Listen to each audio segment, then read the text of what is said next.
Bendito Padre Celestial, te damos gracias en esta mañana hermosa que nos das, Señor, por el calor, tu abrazo, Señor, tu presencia, tu misericordia para con cada una de nosotras, Señor. No tenemos palabras para engrandecerte, Señor, tú eres digno, eres bueno, santo, Padre, eres justo. Gracias, Señor, por amarnos sin medida. Confiamos en ti, esperamos en ti y esta mañana rogamos que nos hables, Señor, tan dulcemente como siempre lo haces, Señor. Instrúyenos, dirígenos. Te damos toda la gloria, Señor, y la alabanza por siempre. En el nombre de Jesús. Amén. Amén. Bien, hermanas y hermanos, esta mañana vamos a ver, continuamos con el tema del gozo.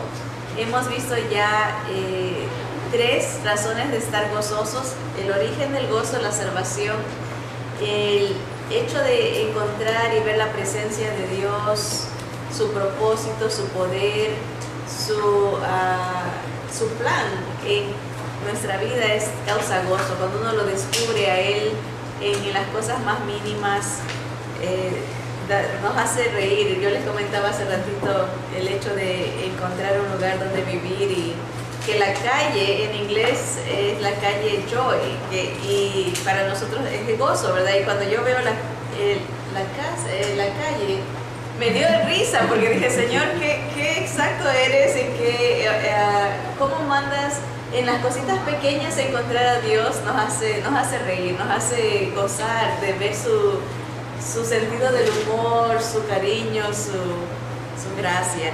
Así que eso en realidad, encontrarlo nos causa tanto gozo, su presencia, sentirlo, verlo, actuando, el propósito, cómo nos protege, cómo nos bendice, es el gozo. Y el tercer gozo que vimos la semana pasada es el gozo de la restauración. Es algo maravilloso, la gracia de Dios, su misericordia, cómo nos da oportunidad de empezar de nuevo. A veces nos metemos en situaciones difíciles, pecados que acariciamos o coqueteamos y caemos, ¿verdad? Y nos toca sufrir las consecuencias de esas malas decisiones. Y aún dentro de las consecuencias a veces luchamos para no dejar ir lo que sabemos que desagrada a Dios. Y el Señor nos restaura, pero hay como un pasar por fuego. Así me lo imaginaba al pensar en el Señor nos restaura, nos da la oportunidad de hacer un cambio, nos da la oportunidad de empezar de nuevo, un borrón y cuenta nueva. Pero al hacer eso pone en nuestro camino la disyuntiva, ¿no? Como para disciplinarnos, como para enseñar, para ver si hemos aprendido la lección. Pueda que se presente un caso muy similar a lo que acabamos de salir, para ver si aprendimos en realidad o no.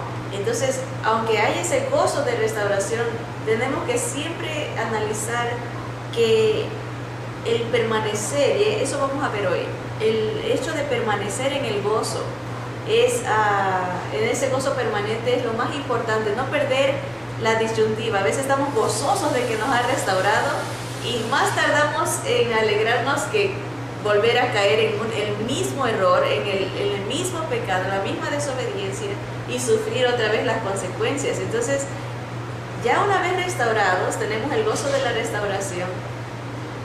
Tenemos que estar seguros de mantenernos en ese gozo para no caer en el mismo problema, en la misma situación, y disfrutar del gozo permanente, que es el que nos ocupa este día. Algo que quería mencionar acerca de la restauración como repaso, porque es muy, muy lindo analizar el hecho de cómo Pablo nos instruye, de que debemos de añorar, alcanzar, conocer al Señor. Esa es nuestra meta, alcanzar a conocer a Cristo a través de entender su resurrección y compartir sus padecimientos. Eso era lo que vimos la semana pasada, cómo a través del sufrimiento Dios usa ese sufrimiento para restaurarnos. Dios usa esa situación difícil para afirmarnos. Vimos un versículo bien lindo en el libro de Pedro y vamos a repasarlo para refrescar la memoria. En el primer libro de Pedro, capítulo 5, versículo 10, se nos promete que el tiempo de sufrimiento va a ser temporal. A veces cuando estamos pasando por ese problema parece eterno, ¿verdad? Puede que dure un día, pero para nosotros es una eternidad cuando estamos en el problema. Pero el Señor dice, no, es un poco de tiempo nomás. Primer libro de Pedro, capítulo 5, versículo 10, dice: mas el Dios de toda gracia, que nos llamó a su gloria eterna en Jesucristo, después que hayáis padecido un poco de tiempo, Él mismo os perfeccione, afirme, fortalezca y establezca. ¿Ven qué bonita promesa? No va a durar siempre, es un poco de tiempo la prueba, pero esa prueba va a producir 4 cosas en nuestra vida espiritual. Va a producir una madurez que se va a manifestar de esta manera, de estas 4 maneras. Dice, perfeccionarnos en obediencia, obviamente, afirmarnos en la fe, fortalecernos y establecernos. ¿Verdad qué bonito, no? Tener ese resultado por ese poco de tiempo de dificultad, vale la pena, ¿no? Vale la pena, aunque al presente no pareciera, pero a la larga va a traer resultados de vida abundante, un gozo permanente. Otra cosa que, a manera de repaso, en el Salmo 85, versículo 6, se nos habla de la respuesta que el pecador tiene después de ser restaurado. Salmo 85, vamos a leerlo desde el 4 al 6 para agarrar toda la idea. Dice Salmo 85, 4 al 6: Restáuranos, oh Dios de nuestra salvación, y haz cesar tu ira de sobre nosotros. ¿Estarás enojado contra nosotros para siempre? ¿Extenderás tu ira de generación en generación? ¿No volverás a darnos vida para que tu pueblo se regocije en ti? Está haciéndole la pregunta, obviamente está rogando la restauración, pero nos da la idea de que cuando uno está restaurado, recibe ese gozo. Cuando el Señor ya lo restaura a uno, le da vida verdadera.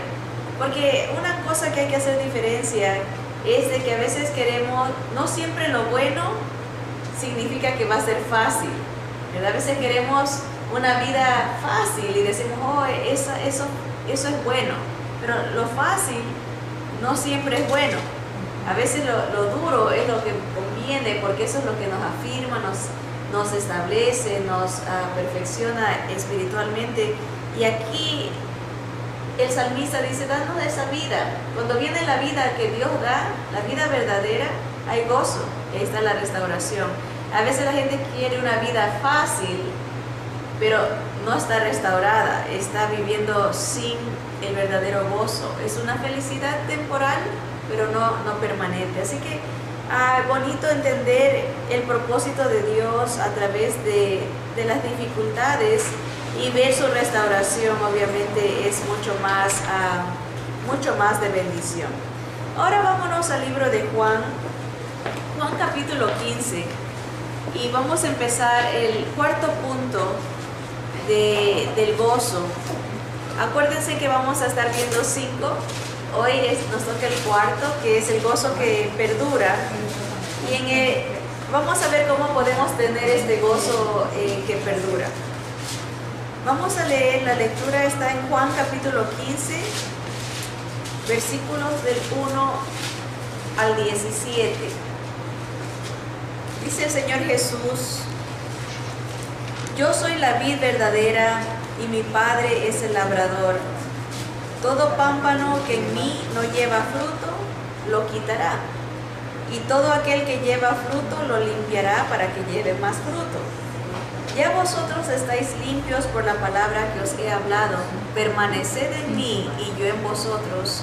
Como el pámpano no puede llevar fruto por sí mismo, si no permanece en la vid, así tampoco vosotros si no permanecéis en mí. Versículo 5. Dice el Señor Jesús, yo soy la vid, vosotros los pámpanos. El que permanece en mí y yo en él, este lleva mucho fruto, porque separados de mí nada podéis hacer. El que en mí no permanece será echado fuera como pámpano, y se secará, y lo recogen y lo echan en el fuego y arden. Si permanecéis en mí y mis palabras permanecen en vosotros, pedid todo lo que queréis y os será hecho. En esto es glorificado mi Padre, en que llevéis mucho fruto y seáis así mis discípulos. Como el Padre me ha amado, así también yo os he amado. Permaneced en mi amor. Si guardareis mis mandamientos, permaneceréis en mi amor, así como yo he guardado los mandamientos de mi Padre y permanezco en su amor. Estas cosas os he hablado para que mi gozo esté en vosotros y vuestro gozo sea cumplido. Este es mi mandamiento, que os améis unos a otros como yo os he amado. Nadie tiene mayor amor que este, que uno ponga su vida por sus amigos. Vosotros sois mis amigos, si hacéis lo que yo os mando. Ya no os llamaré siervos, porque el siervo no sabe lo que hace su señor. Pero os he llamado amigos, porque todas las cosas que oí de mi Padre os las he dado a conocer. No me elegisteis vosotros a mí, sino que yo os elegí a vosotros y os he puesto para que vayáis y llevéis fruto, y vuestro fruto permanezca, para que todo lo que pidiereis al Padre en mi nombre, Él os lo dé. Esto os mando, que os améis unos a otros. Muy bien. Una de las cosas que encontramos en esta lectura, descubrimos que el gozo está en el corazón del Señor. Tanto como el ágape, el amor, el chará, el gozo, nace del corazón de Dios. ¿Por qué decimos esto? Miren en el versículo 11.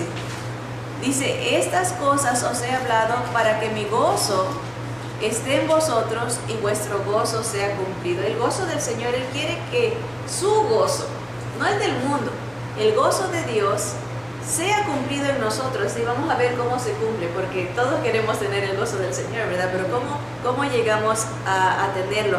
En la lectura que hemos tenido, en el versículo, vimos que el Señor quiere que llevemos fruto.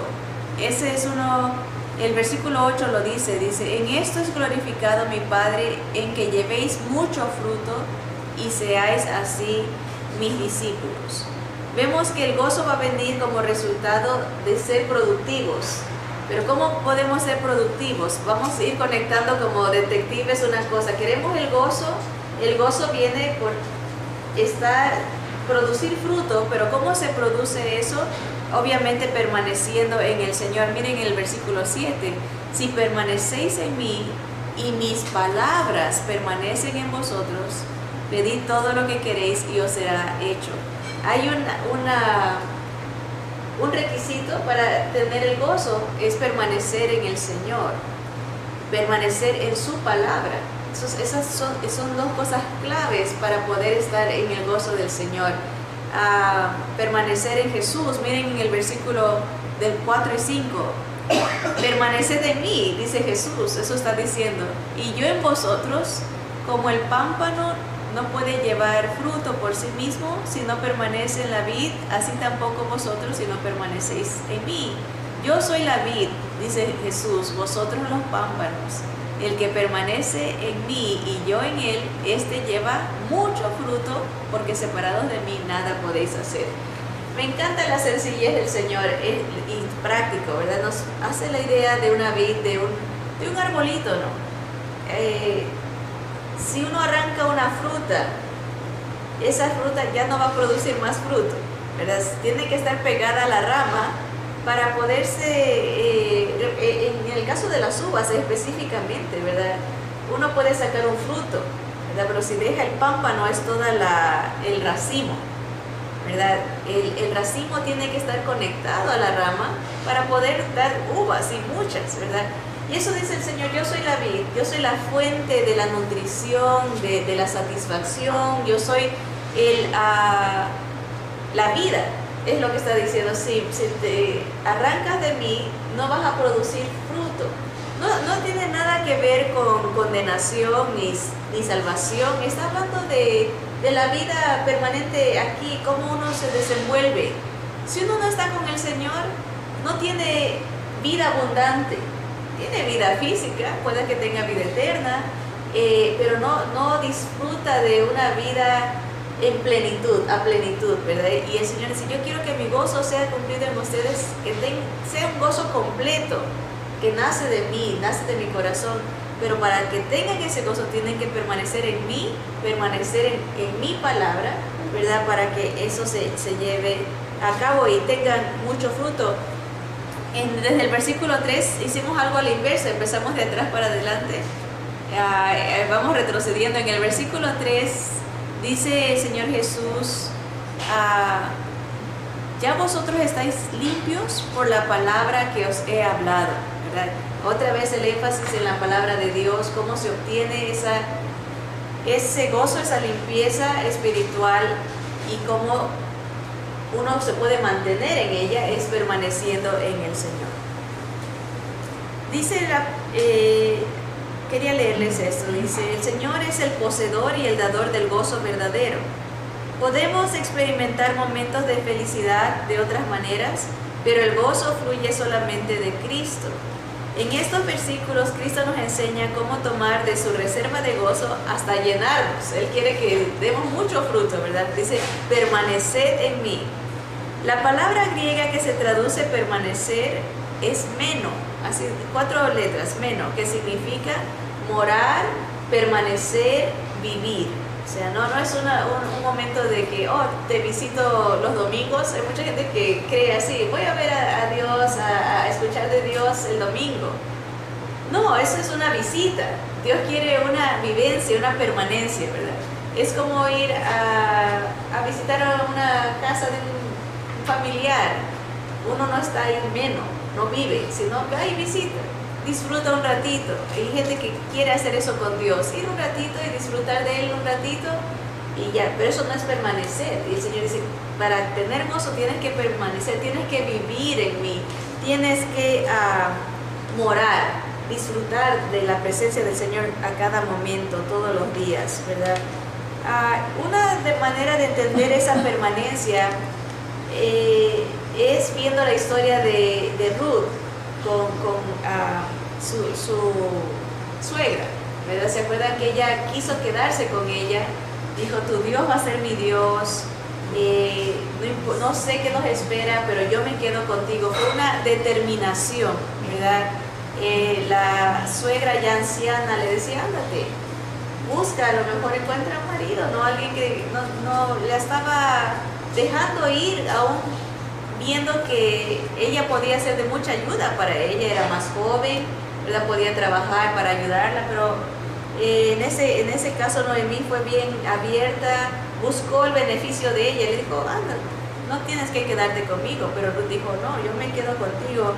Y Ruth decidió, eso fue una decisión personal, permanecer, quedarse, morar, vivir con Noemí.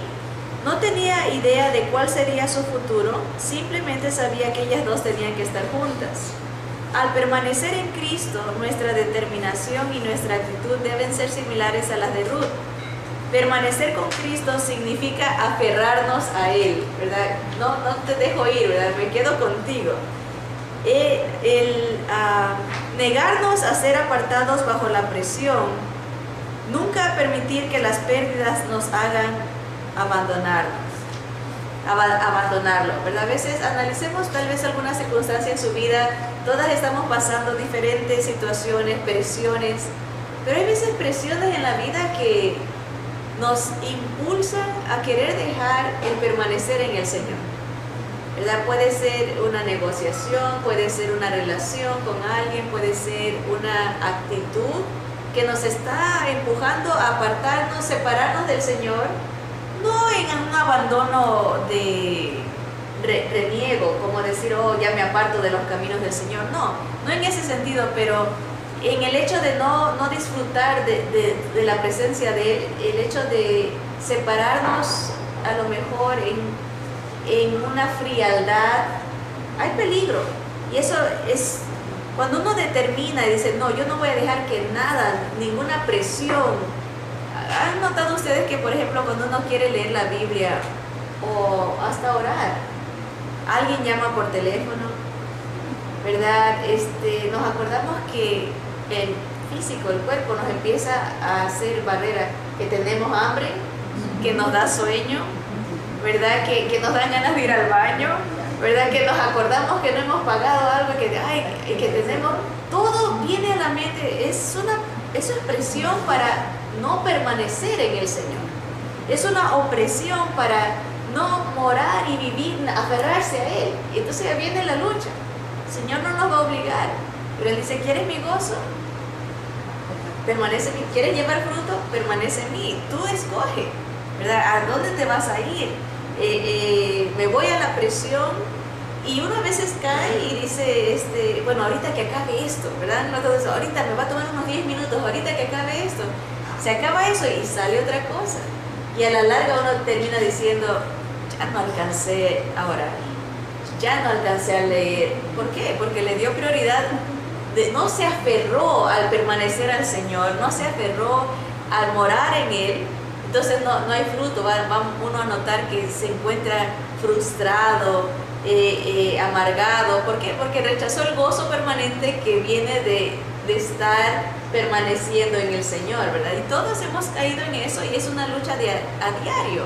Pero el Señor nos dice, mira, yo soy la vid, tú eres el pámpano, el racimo. ¿Quieres llevar fruto? ¿Quieres que mi gozo permanente esté en ti? Tienes que permanecer en mí, ¿verdad? Es fácil. Él dice, ¿quieres llevar mucho fruto? Permanece en mi palabra, permanece aferrado. Y eso es lo que nos está dando la idea. No nos dejemos que las presiones, me gusta esa idea, dice, permanecer con Cristo significa aferrarnos a Él. Yo me acuerdo, yo no sé nadar, y uno a veces de todas maneras se mete a piscinas, y una vez fuimos de vacaciones a la Florida y tenía en un lugar bien lindo no era piscina, sino que era un mar artificial. Tanto así que hasta tenía olas artificiales, y toda la gente se esperaba, venía las olas y la gente, parecía que estaba uno en la playa. Pero como había olas artificiales, hacían su propósito de atraerlo a uno al área más profunda. Y sin darnos cuenta, nos fue acarreando al área más profunda, a mi hijo y a mí. Y estaban otros familiares ahí, gracias a Dios, porque a los dos nos llevó, incluyendo a una familiar, una prima, a lo más profundo. Y uno empieza, y ya cuando siente que los pies no están tocando el piso, se angustia porque no sabe nadar, y empieza uno con la desesperanza, ¿verdad? Gracias a Dios estaba un familiar que literalmente, él nos salvó a los tres, pero nos tuvo que agarrar de la cabeza, ¿verdad? Porque él sabía que si uno está aleteando, nos jaló del pelo para sacarnos, ¿verdad? Y uno en este momento se aferra al que lo está salvando, porque siente una angustia, que es una desesperación de que ya no puede respirar. No lo deja ir, no importa qué pase, uno no lo deja ir, porque sabe que ahí está la esperanza de salvación. Nos salvó a los tres, gracias a Dios estábamos ahí. Y después risa de la manera que nos salvó, pero uno se aferra también. Y esa es la idea. Cristo dice, permanece en mí, no me dejes ir, aférrate, porque yo soy tu salvación, yo soy tu gozo. No te dejes distraer por cualquier otra cosa, siente como que soy, y es la realidad, que Él es la única esperanza para sacarnos de ese momento de angustia, de esa desesperación.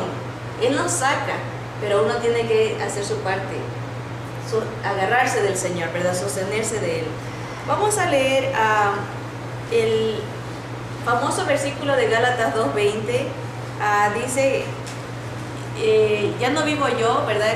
Si se lo saben de memoria, con Cristo estoy juntamente crucificado, y ya no vivo yo, mas vive Cristo en mí, ¿verdad? Gálatas 2:20 dice, con Cristo estoy juntamente crucificado, y ya no vivo yo, mas vive Cristo en mí, y lo que ahora vivo en la carne, lo vivo en la fe del Hijo de Dios, el cual me amó y se entregó a sí mismo por mí. Ven en las herramientas y el permanecer, ¿verdad? Yo ya no, como dejo ir mi vida de este mundo, ¿verdad? En el sentido, en todos los sentidos. Me aferro a vivir, ya no vivo yo, más vive Cristo en mí, lo que ahora vivo, lo vivo para la gloria, en la fe, para la gloria del Hijo de Dios. La clave para permanecer la hemos visto. ¿Cómo permanecemos?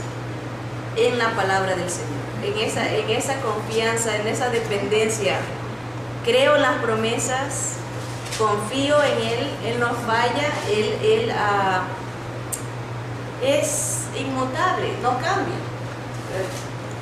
En este proceso para nosotros, con todo lo que hemos vivido, y ustedes han sido testigos de lo de la casa y compra y venta y todo, algo que he descubierto de mí mismo es qué tan volubles somos nosotros.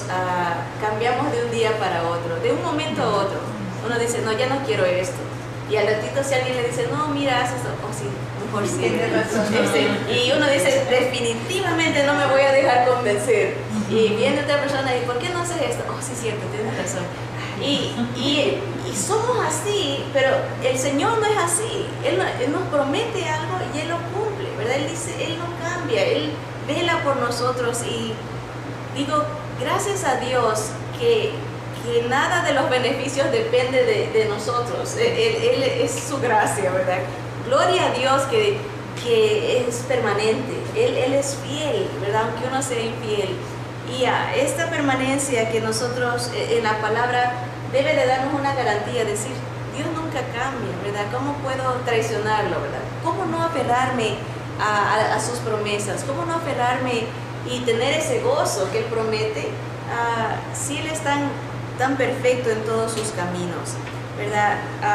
Vamos a ver otra historia. Acabamos de comparar la de Ruth con Noemí, cómo ella se aferró a Noemí para gozar de bendición. Igual nosotros, así nos debemos de aferrar al Señor para no perder esa bendición del gozo. Ahora, vamos a ver una historia de contraste negativo. Alguien que perdió el gozo por no aferrarse al Señor y que nos sirve a nosotros de un ejemplo para no seguir, un ejemplo a no seguir, y es la historia de Elías.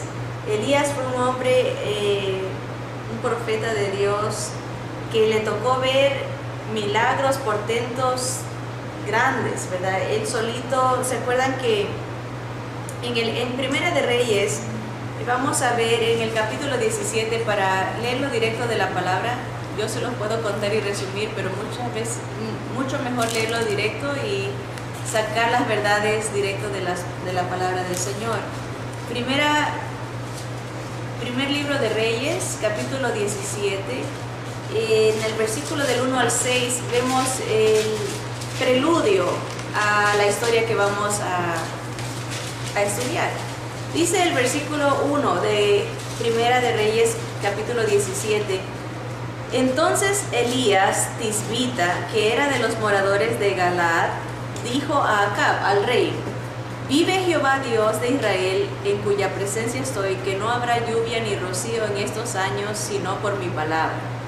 Y vino a él palabra de Jehová diciendo: Apártate de aquí y vuélvete al oriente y escóndete en el arroyo de Querit, que está frente al Jordán. Beberás del arroyo, y yo he mandado a los cuervos que te den allí de comer. Y él fue e hizo conforme a la palabra de Jehová, pues se fue y vivió junto al arroyo de Querit, que está frente al Jordán. Y los cuervos le traían pan y carne por la mañana, y pan y carne por la tarde, y bebía del arroyo. Pasados algunos días se secó el arroyo, porque no había llovido sobre la tierra. Haremos ahí para responder unas cuantas preguntas. Dice, ¿cómo se relacionó Dios con Elías? Él permitió que Elías viviera cómodamente y en paz. Analicen eso. Dios le prometió a Elías estabilidad de vivienda. lo mandó al lado del río, ahí tenía agua constante, ¿verdad? Y le prometió provisión extraña, ¿verdad? Unos cuervos lo iban a venir a alimentar a Elías, le iban a traer pan y carne. Qué interesante, ¿verdad? Imagínense, Elías se levantaba y esperaba y de repente veía que venían los cuervos volando a traerles la comida. Qué servicio, ¿no? Qué lindo, ¿no? Dios proveyendo. Nunca le faltaba agua, no le faltaba comida. Eso era la relación entre Dios y Elías. Proveyó para las necesidades físicas y lo protegió de cualquier daño. Acuérdense que la esposa del rey, Jezabel, esa reina era malvada, mató a toditos los profetas, o bueno, casi todos, y buscaba la muerte de Elías. Y el Señor lo está protegiendo. Esa era su relación de confianza, de dependencia, de permanencia. Elías permanecía en el Señor, seguía la palabra de Dios y gozó de ese beneficio. Ahora, sigue la historia desde el versículo 7 en adelante. Se nos dice que el río se seca porque Elías había pronosticado sequía por años. Y Dios confirma la palabra de Elías, no llueve para nada por años, y empieza a ver las señales de esa sequía, se seca el arroyo, y el Señor le provee otro lugar. Dice el versículo 8, vino luego a él palabra de Jehová, diciendo, noten otra vez la palabra de Dios, audible. Nosotros tenemos la palabra del Señor escrita. Dice, levántate, vete a Sarepta de Sidón y mora allí. He aquí yo he dado orden allí a una mujer viuda que te sustente.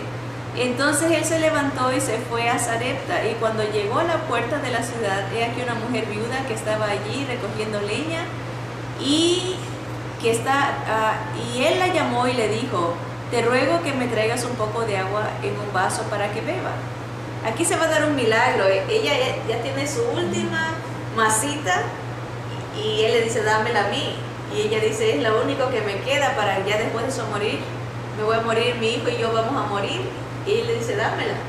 Y ella le concede lo último que tiene, ¿verdad? Dios hace un milagro y le multiplica a la viuda, que era la única viuda que tenía aceite y pan en esta sequía, ¿verdad? Imagínense, le da en abundancia por obedecer el mandato y acoger en su casa a un siervo, ¿verdad? Eso se me hace bonito, ¿verdad? Como Dios premia, acuérdense en eso, Dios premia cuando uno bendice a un siervo o a una sierva del Señor, ¿verdad? Hay abundancia, hay una cobertura de gracia para el hogar que bendice a los hijos de Dios. Bueno, Dios nunca deja de proveerles, así se está relacionando Elías. Sigue la palabra de Dios, los consejos de Dios, y Dios se manifiesta sobrenaturalmente en provisión, en cuidado, en amor, ¿verdad? Pero aquí viene la prueba, nos vamos acercando, todo hay gozo, ¿verdad? En la provisión y todo, pero viene el tiempo de prueba, que es cuando se va a quitar la sequía. Saltémonos al capítulo 18. Vamos a ver el versículo 20 para agarrar la idea. Dice, entonces Acab convocó a todos los hijos de Israel y reunió a los profetas en el monte Carmelo. Y acercándose Elías a todo el pueblo, dijo, ¿hasta cuándo claudicaréis vosotros entre dos pensamientos? Si Jehová es Dios, seguidle, y si Baal, id en pos de él. Y el pueblo no respondió palabra. Y Elías volvió a decir al pueblo, solo yo he quedado profeta de Jehová, mas de los profetas de Baal hay 450 hombres. Dénsenos pues 2 bueyes, y escojan ellos uno, y córtenlo en pedazos, y pónganlo sobre la leña, pero no pongan fuego debajo. Y yo prepararé el otro buey, y lo pondré sobre la leña, y ningún fuego pondré debajo. Invocad luego vosotros el nombre de vuestros dioses, y yo invocaré el nombre de Jehová. Y el Dios que respondiere por medio de fuego, ese sea Dios. Y todo el pueblo respondió diciendo, bien dicho. Entonces Elías dijo a los profetas de Baal, escogeos un buey y preparadlo vosotros primero. pues que sois los más, e invocad el nombre de vuestros dioses, mas no pongáis fuego debajo. Y ellos tomaron el buey que les fue dado y lo prepararon e invocaron el nombre de Baal desde la mañana hasta el mediodía, diciendo: Baal, respóndenos. Pero no había voz, ni quien respondiese. Entre tanto, ellos andaban saltando cerca del altar que habían hecho. Y aconteció al mediodía que Elías se burlaba de ellos, diciendo: Gritad en voz alta, porque Dios es. Quizás está meditando, o tiene algún trabajo, o va de camino, tal vez duerme, y hay que despertarle. Y ellos clamaban a grandes voces y se sajaban con cuchillos, sacrificios, y con lancetas conforme a su costumbre, hasta chorrear la sangre sobre ellos. Pasó el mediodía y ellos siguieron gritando frenéticamente hasta la hora de ofrecerse el sacrificio, pero no hubo ninguna voz, ni quien respondiese ni escuchase. Entonces dijo Elías a todo el pueblo: Acercaos a mí. Y todo el pueblo se le acercó, y él arregló el altar de Jehová que estaba arruinado. Y tomando Elías 12 piedras conforme el número de las tribus de los hijos de Jacob, al cual había sido dada palabra de Jehová, diciendo: Israel será tu nombre, edificó con las piedras un altar en el nombre de Jehová. Después hizo una zanja alrededor del altar en que cupieran 2 medidas de grano. Preparó luego la leña y cortó el buey en pedazos y lo puso sobre la leña, y dijo: Llenad 4 cántaros de agua y derramadla sobre el holocausto y sobre la leña. Y dijo: Hacedlo otra vez. Y otra vez lo hicieron. Dijo aún: Hacedlo la tercera vez. Y lo hicieron la tercera vez. De manera que el agua corría alrededor del altar, y también se había llenado de agua la zanja. Cuando llegó la hora de ofrecerse el holocausto, se acercó el profeta Elías y dijo: Pongan atención en la oración que él hace, lo simple y sencillo de la oración. Dice: Jehová, Dios de Abraham, de Isaac y de Israel, sea hoy manifiesto que tú eres Dios en Israel, y que yo soy tu siervo, y que por mandato tuyo he hecho todas estas cosas. Respóndeme, Jehová, respóndeme, para que conozca este pueblo que tú, oh Jehová, eres el Dios, y que tú vuelves a ti el corazón de ellos. Entonces cayó fuego de Jehová y consumió el holocausto, la leña, las piedras y el polvo, y aún lamió el agua que estaba en la zanja. Viéndolo todo el pueblo se postraron y dijeron: Jehová es el Dios, Jehová es el Dios. Entonces Elías les dijo: prended a los profetas de Baal para que no escape ninguno. Y ellos los prendieron y los llevó Elías al arroyo de Cisón, y allí los degolló. Vemos una tremenda historia de confirmación de parte de Dios, que Él es Dios, no hay otros dioses, ¿verdad? Una victoria inmensa. Elías solo, físicamente hablando, contra 450 sacerdotes, profetas de Baal, él contra tantos. Dios lo confirma, y confirma el Señor que Él es poderoso, que Él es real, que no es acerca de los ritos, ni oraciones, sacrificios. No hay otro Dios, ¿verdad? Elías pasa por esta gran bendición, gozo tremendo. Imagínense el gozo de la respuesta de Dios, del respaldo de Dios. El pueblo se arrepiente, hay un gran avivamiento, gran gozo. Pero aquí viene el peligro que mencionábamos hace ratito, que es el contraste negativo. Él está en gran gozo, y estamos hablando del gozo que permanece. ¿Cómo podemos mantenerlo? El Señor nos dice: permanezcan en mí, permanezcan en mi palabra, así lo pueden mantener. ¿Qué pasó con Elías? ¿Por qué lo perdió? Miremos nosotros en el versículo, en el capítulo 19. En el capítulo 19 dice el versículo 1: Acab dio a Jezabel la nueva de todo lo que Elías había hecho y de cómo había matado a espada a todos los profetas.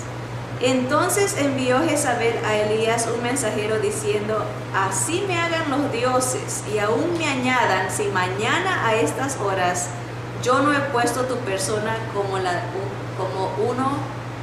de uno de ellos. Viendo pues el peligro, Elías se levantó y se fue para salvar su vida, y vino a Beerseba, que está en Judá, y dejó allí su criado. ¿Sí? Se asusta, ¿verdad?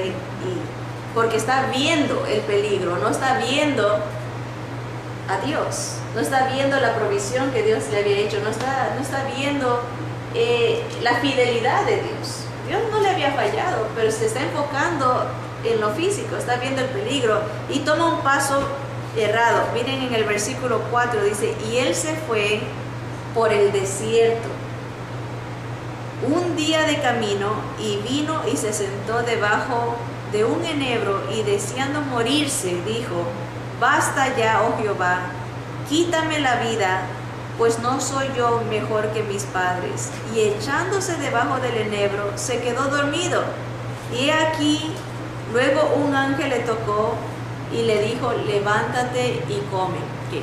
Vamos a analizar algunas cosas que llevaron a Elías a esta situación, para nosotros evitarla, ¿verdad? Porque cualquiera diría: oye, a mí nunca me va a pasar eso, yo nunca voy a querer morirme ni suicidarme.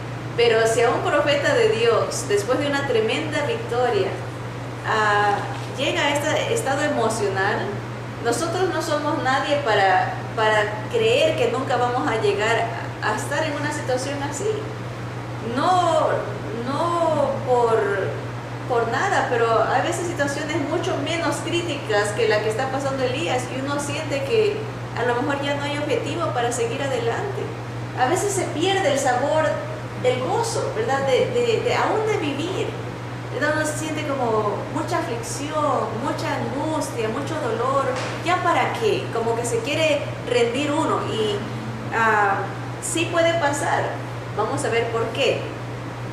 En primer lugar, como mencionamos, Elías se desenfocó, empezó a ver la realidad humana, la realidad de su situación inmediata. No se enfocó en su Dios, se enfocó en las circunstancias.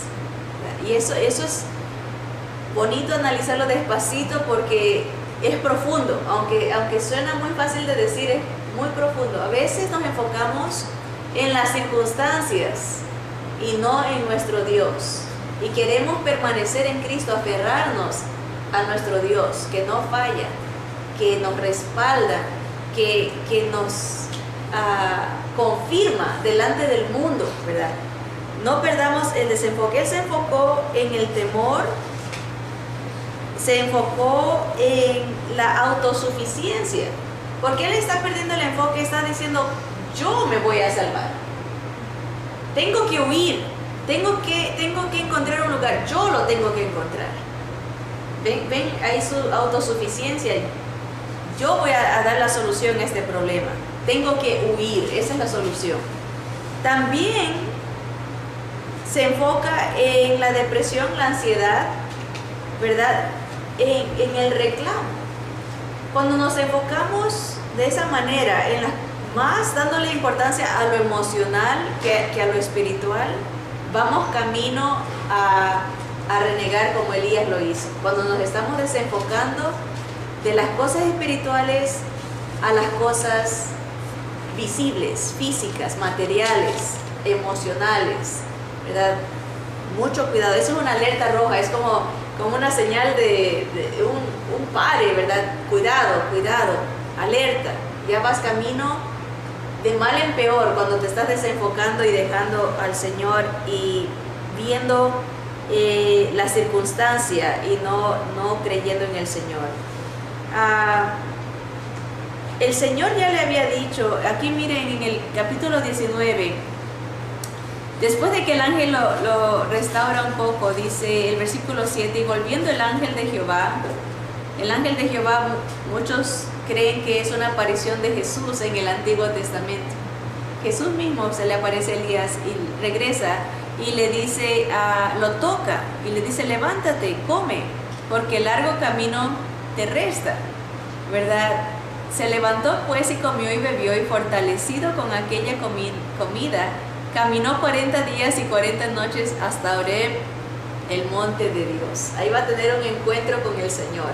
Pero Elías pensaba encontrar al Señor en lo grandioso, como acababa de venir de un milagro tremendo.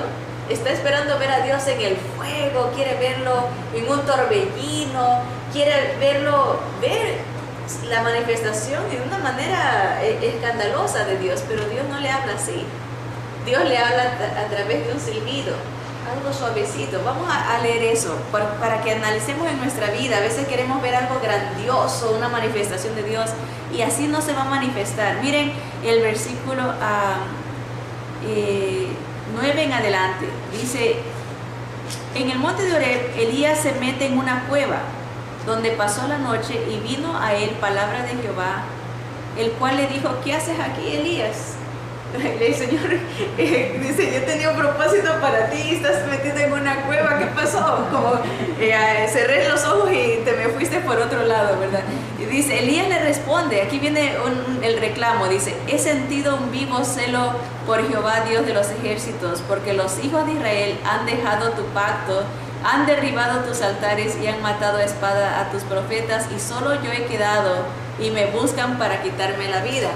Es interesante notar que Elías se cree, aún aquí, se cree que él es la única piedra en la playa, ¿verdad? Él se cree lo máximo, dice: yo soy el único que he quedado porque yo sí te amo. Se está poniendo en alto, como diciendo: por ti estoy haciendo todas estas cosas. Le está diciendo a Dios: por ti estoy haciendo todas estas cosas, porque esos de Israel te olvidaron, te han tirado tus altares, no te quieren, como diciendo: yo soy el único que te quiere.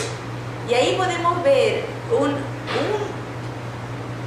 indicio de su mal, que nos ayuda a nosotros a aprender, ¿verdad? Cuando uno está viendo sus circunstancias, se desenfoca de Dios y se cree que uno es lo máximo, va camino a la desesperación, va camino al renegar, va camino a perder el gozo. Y esa es la alerta que tenemos en esta mañana.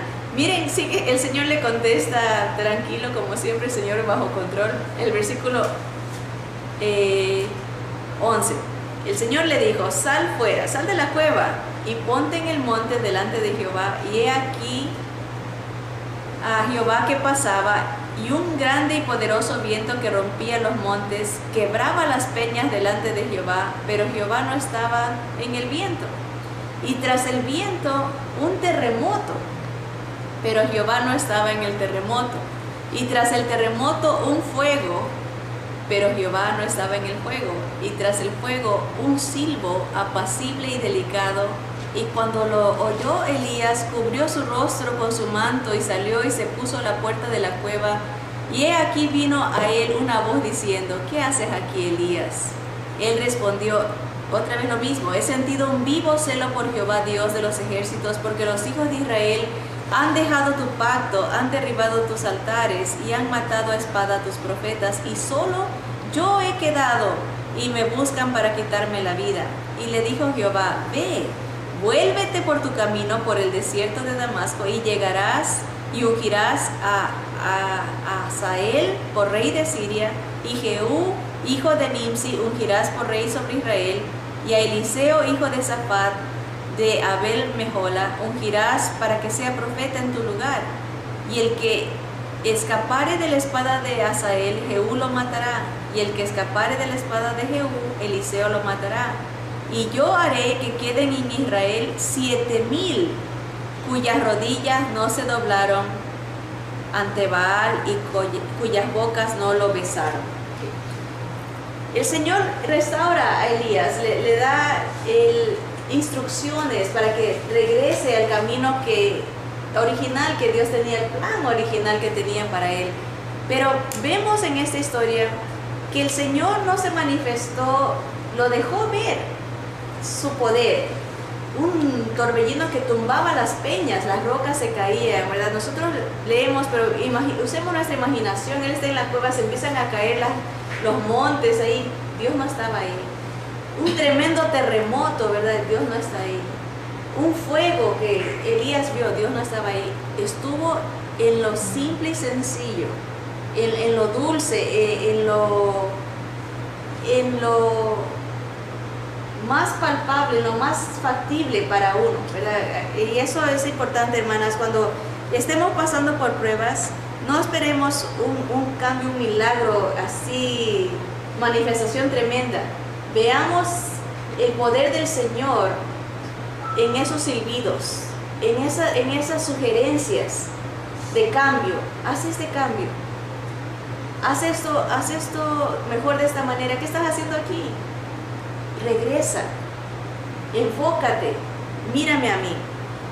Entonces, para resumir, hermanas, para no caer en el error de Elías, vamos a ver, déjenme darles los puntos que causaron a él perder el gozo. Número 1, él estaba dando más de lo que había recibido.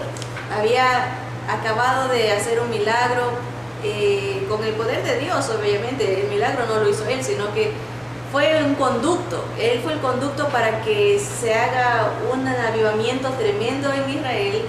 Se ve la mano de Dios. Estaba dando mucho y él no se estaba alimentando, recibiendo de Dios, como al principio. Él estaba comiendo de Dios, estaba recibiendo de Dios. Ahora nomás estaba, como nosotros en nuestros tiempos usamos mucho la palabra ministrar, servir. Él estaba sirviendo y no se estaba alimentando. Y eso, cuando uno está dando más de lo que recibe, es un peligro, porque se bajan las baterías. Dice el Señor que uno tiene que, la copa está rebosando para poder dar de lo que tiene. Si está dando, no recibe, camino a la depresión, camino al reniego, camino al reclamo, camino al desenfoque, ¿verdad? Otra cosa que vemos en Elías es que él estaba hablando más de lo que hacía, ¿verdad? Él estaba diciendo, ¿sabes qué? Solo yo quedo, soy el único, todo el mundo, yo soy el único, soy el que más te quiere, siento un celo, ¿verdad? Es como somos chistosos a veces nosotros, hasta para el Señor se ha de sonreír y decir, estos mijitos, ¿verdad? Como son exagerados, ¿no? Dice, siento un celo por ti, Dios, y por eso estoy en la cueva. Cae una contradicción, ¿no? Porque si sientes celo, permanece en Dios, ¿verdad? Sigue con Dios, estás escondido diciendo que sientes un celo. Y a veces somos así, hablamos como que si somos súper espirituales, pero nuestros hechos nos tienen escondidos en una cueva, ¿verdad? Nos tienen escondidos en un desierto, angustiados de agonía, de dolor, pero creemos en nuestra autosuficiencia que somos los únicos, los más espirituales. Y eso hay que tener cuidado, porque esto nos lleva a renegar. Rara vez sabemos en qué momento lo que damos excede a lo que recibimos, pero una señal segura de falta de combustible es que haya más palabras que hechos. O sea, es verdad, todo lo que servimos en la obra no alcanzamos a darnos cuenta en el momento. O sea, poquito a poquito se va uno comprometiendo hasta que ya está dando más de lo que recibe, y llega un momento que uno ni se dio cuenta cuando llegó ahí. Pero una manera de darse cuenta es si uno habla mucho y no se ve resultados en su propia vida de lo que está enseñando, de lo que está viviendo. Así que mucho cuidado con eso. Por eso esta semana, que ha sido de gran prueba para mí, he puesto a prueba la clase del gozo, porque es fácil enseñar. Es fácil. Bueno, muchos dirán, no es tan fácil, ¿verdad? Es fácil predicar y decir a muchos, haz esto, yo te recomiendo esto, y uno no vivirlo. Entonces, hay que tener cuidado, ¿verdad?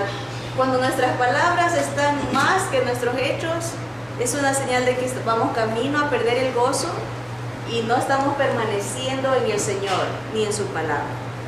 Otra cosa en la que falló Elías fue que él quiso ver maravillas. Elías se había acostumbrado tanto a ver a Dios en medio de lo extraordinario y había visto a Dios en circunstancias tan milagrosas que se había perdido de verlo como el gozo en medio de lo cotidiano, ¿verdad? Hermanas, de nada nos sirve espiritualmente destruir 450 profetas de Baal, algo grandioso un día, si el resto del año vamos a vivir en derrota, ¿verdad? Vamos a vivir en reclamo a Dios, en tristeza, en desenfoque. Mejor vivir 364 días viendo a Dios en lo chiquito, en lo cotidiano, que es grande en realidad. Eso es una bendición, verlo en lo pequeño. Y ese día, si llega extraordinario, un milagro maravilloso, gloria a Dios. Pero es mejor hacerlo a la inversa, no buscar lo maravilloso y vivir una vida desenfocada sin Cristo el resto del año, ¿verdad? ¿Estamos de acuerdo en eso, verdad? Porque esto va en contra de mucha manera que muchos de nuestros hermanos piensan. Mucha gente quiere ver un milagro grandioso y Dios los concede. Sí, gloria a Dios, que se levante un enfermo, ¿verdad? Pero después de las grandes bendiciones vienen los grandes desánimos. Cuando venga una gran bendición es donde más alerta nos tenemos que poner, porque el enemigo es donde más nos va a querer tumbar. Una bendición, reciba una bendición grande y esté al pendiente de que el enemigo le va a querer quitar el gozo, ¿verdad? Esté a la guardia como un buen soldado, a la defensiva. Ya mismo me va a venir alguna prueba, pero yo permanezco, me aferro al Señor, confío en Él no me va a fallar, no me voy a dejar divagar por la presión, ¿verdad? Me voy a mantener, y esa es una lección grande, ¿verdad? Si recibimos los milagros de Dios grandes, recíbanlo y gócense, pero no dejen que esa manifestación extraordinaria robe la bendición de las pequeñas cositas a diario, ¿verdad? Disfrútelo al Señor en las buenas y en lo grande y en lo pequeño. Rara vez estamos más en riesgo de perder nuestro gozo que cuando acabamos de experimentar un clímax espiritual, cuando Dios salva milagrosamente una vida, cuando interviene sobrenaturalmente para satisfacer una necesidad, cuando acaba de experimentar un avivamiento o recién regresa de un retiro. En cualquier momento en que usted haya estado en el Monte Carmelo resistiendo firmemente al enemigo, usted está en un lugar muy peligroso, listo para caer, ¿verdad? Acuérdense que el bautismo del Señor fue acompañado por tentaciones, un tiempo de desierto y prueba. Ore para disfrutar esos maravillosos momentos, pero nunca más de lo que disfruta su dulce susurro cuando está a solas con Él. Aprendamos a disfrutar al Señor con las bendiciones diarias. Ahora, un último peligro, dos más de por qué Elías cayó en depresión. Este va de la mano con el número 2. Dice, cuando estamos exhaustos, cuando se está trabajando mucho, ministerialmente o físicamente, ¿verdad? Cuando uno está cansado es cuando más susceptible está a renegar, ¿verdad? Por eso que a los hombres, cuando regresan de trabajar, ténganle comida y no los molesten porque están exhaustos, ¿verdad? Ese es donde está más susceptible a que le digan a uno cosas que uno no quiere oír, ¿verdad? Déjenlos en paz, ¿verdad? Acomodémosle para que... Igual nosotras, dice, ¿qué hubiera hecho que Elías huyera en lugar de correr hacia Dios? Sin duda Dios, que ya había obrado tantos milagros en la vida de Elías, podría haber manejado a Jezabel, ¿verdad? Pero Elías estaba exhausto, había descuidado su alimentación y descanso. Miren que lo primero que hace el Señor a través de su ángel, darle ánimo y darle pan, darle alimento, ¿verdad? O sea, necesitaba comer, ¿verdad? No tome decisiones cuando esté con hambre, ¿verdad? Necesitamos ser sabias en eso y no perder el enfoque, ¿verdad? No dejar que el cansancio no nos deje funcionar ni decidir correctamente, ¿verdad? Como una idea, la hermana usa esto para decir que debemos de también nosotras cuidar nuestra alimentación física, cuidarnos físicamente, porque hay una conexión mental, física, emocional, ¿verdad? Cuando estamos sin comer, preocupadas, vamos a caer en esa tristeza, ¿verdad? Es rico comer, hermanas, ¿verdad? Es cuando uno come, no necesito ni explicarles, cuando uno acaba de comer, uno dice, qué bendición, ¿verdad? Se siente contento, por eso ella se ha dicho, dice, estómago lleno, ¿verdad? Sí, corazón contento. Barriga llena, corazón contento, ¿verdad? Porque si se siente deprimida, bueno, no le aconsejo que esté comiendo cada vez que se siente deprimida, pero no esté deprimida. Enfóquese en el Señor y evite esos momentos de llegar a esas cuevas, a esos pozos de depresión, cuidándose, evitando trabajar tanto para dar mucho y no recibir, ¿verdad? Creerse mucho y desenfocarse del Señor, ¿verdad? No comer, ¿verdad? No depender del Señor. Y el último dice, Elías perdió el enfoque y perdió el gozo cuando sintió que estaba totalmente solo. ¿Ven eso? Como él le dijo 2 veces al Señor, yo soy el único que he quedado. Y el Señor lo corrige y le dice, no eres el único, hay 7,000 que no han doblado sus rodillas a Baal. ¿Dónde estarían? El Señor sabía dónde estaba, pero Elías, según él, era el solito, ¿verdad? Qué interesante, ¿no? Eran 7,000, se me hace mucho, pero él no los había encontrado ni los había visto, pero Dios los había visto. ¿Y cuántas veces nosotros les decimos así? Solo yo estoy pasando por este problema, nadie me entiende, ¿verdad? Nadie. Y nomás lo conversamos y como 10 personas más tienen el mismo problema, ¿verdad? Es hasta chistoso que uno dice, ay, ¿cómo es posible que tan cerquita y todos estamos pasando lo mismo? Eso dice Pedro, ¿verdad? No se sorprendan, los mismos padecimientos los estamos pasando todos, ¿verdad?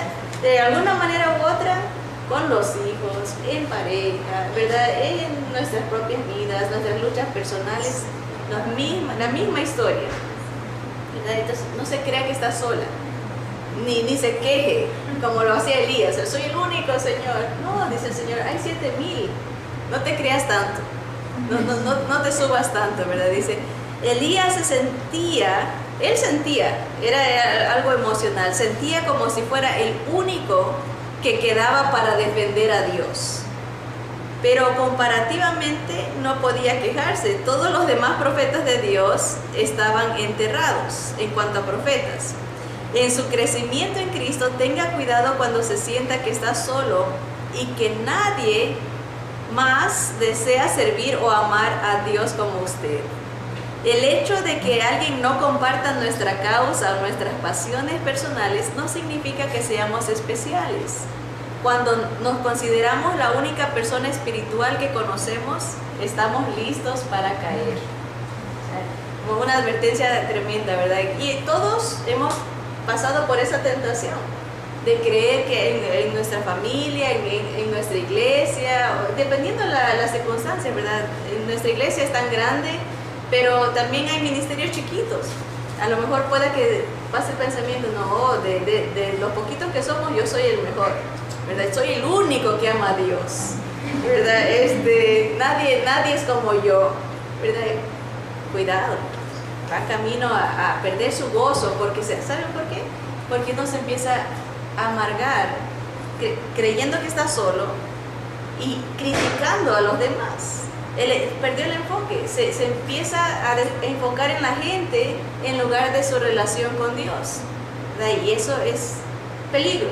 Y eso dice, ten cuidado, no pierdas. Dios quiere darnos un gozo permanente. Permaneced en mí para que mi gozo sea cumplido en vosotros. Quiere darnos felicidad permanente, paz, que es lo que vamos a estudiar después, pero cuidado. Permanezcamos en la palabra del Señor, no perdamos el enfoque, cuidémonos de no sentirnos súper espirituales y no sentirnos autosuficientes y menospreciar a los demás. Amén. Bien, vamos a orar. Señor, gracias te damos, Padre, por tu instrucción.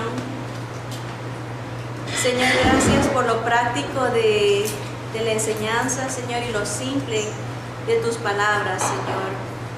Tú quieres que tu gozo esté en nosotros y permanezca y que produzca frutos, Señor. Queremos verlo, Padre, todos los días. Tener ese gozo que no necesariamente quiere decir que va a ser fácil, sino que va a ser bueno. Las circunstancias no van a ser fáciles, pero van a ser buenas para nosotros. Van a producir una madurez espiritual, van a producir crecimiento de fe. Señora, ayúdanos a ver las cosas como tú las ves. Llénanos de tu gozo, Padre, de tu amor, Señor. Gracias por ser nuestro Dios, que nunca falla, que todo lo sabe, que es tan paciente, tan fiel, Señor. Te bendecimos y te rogamos que nos perdones y nos ayudes a enfocarnos día a día en ti, Señor. Que tú seas el motivo de nuestro levantarnos, la razón de nuestro vivir, el objetivo de nuestras fuerzas, Señor. Que nuestro tiempo, nuestros esfuerzos, las cosas que tú nos has dado, lo material, Señor, todo sea devuelto para tu gloria y tu honra, Señor. Ayúdanos, Señor. Bendícenos, Padre, te lo rogamos en el nombre bendito de Cristo Jesús. Amén. Amén. Bien, hermanas, gracias. Que el Señor los bendiga. Amén.